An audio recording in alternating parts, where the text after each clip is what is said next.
I work in a school. Yes. So every time, whenever there is time to pray, the thing is, the staff room is usually everyone's wearing slip shoes, men, women, walking around.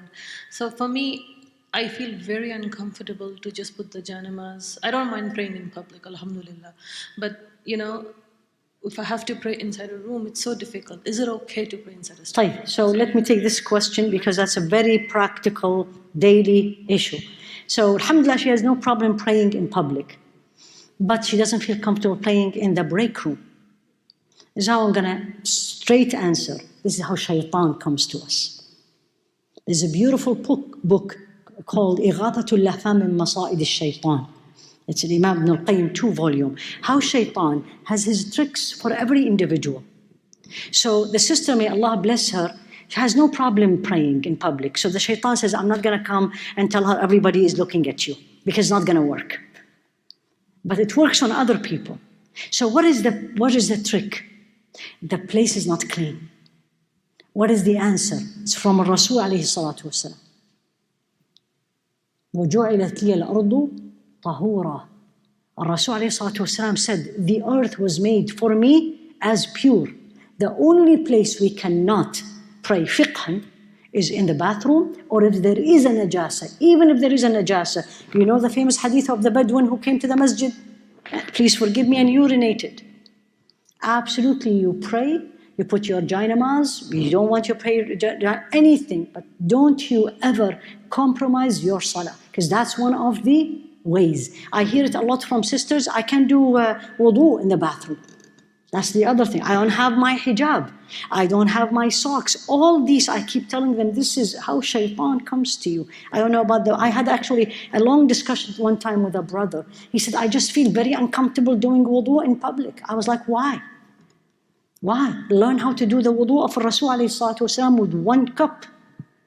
You don't have to do a flood zone as we always see it, unfortunately. Unfortunately, right? In our masajid. Learn, he used to do 1 cup. Do only the arkan. Don't do the sunnah. If it means that I'm going to do the arkan, but I'm going to keep my salah, do it. Absolutely. I'll tell you one thing. There is, when you have children, you raise children, I'm sure all of you have their things in home. You said, this is non-negotiable, right? There's red lines. You all have it. This is what you say to yourself. I'm going to share this with you, everybody, just to give you an idea. And I'm not praising myself, a'udhu billah. I just left my private practice 2 weeks ago because we're going to be teaching full-time, as some of you know. So the staff made a, farewell party. Okay, alhamdulillah, Rabban. I'm the only Muslim in the practice. And we have totally about 25. I'm talking about Midwest. I'm not talking about California. Everybody is either white or no other, white or black. And nobody is a Muslim. They've never seen a Muslim. I got 2 gifts.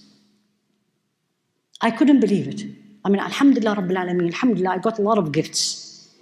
1 gift, I actually took a picture and shared with everybody. This is where I want to put on every social media, because that's what you want to show people. And this is from a nurse who is worked with me probably 2 or 3 months, and most of my patients are also Muslim. It's basically something you put on your desk. It's like a glass, and she put in it, she made it herself, in it like a wire that has lights. So far, so good. What's written on that glass? In Arabic. Alhamdulillah.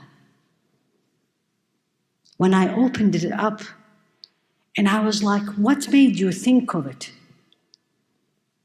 And she said, because I hear it from you and from your patients. I said, where did you find it? Dr. Younis, Google. That's how she said it. Wallahi. And the second gift I got, I couldn't believe this one. And this is actually the sajjada I carry with me. And this is from the manager.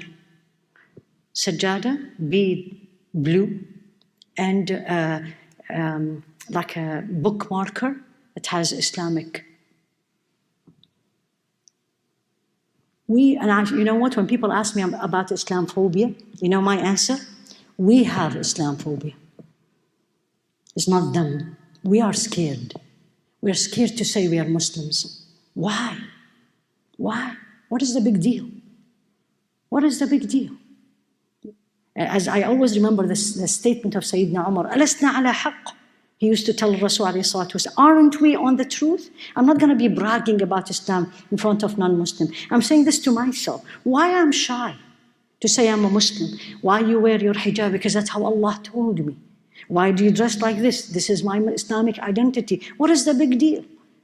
Why all the people who are not on the truth disobey Allah everywhere you find them, and they are not shy to say it? Why we are? And that's part of, the more you do this, the more you are connected.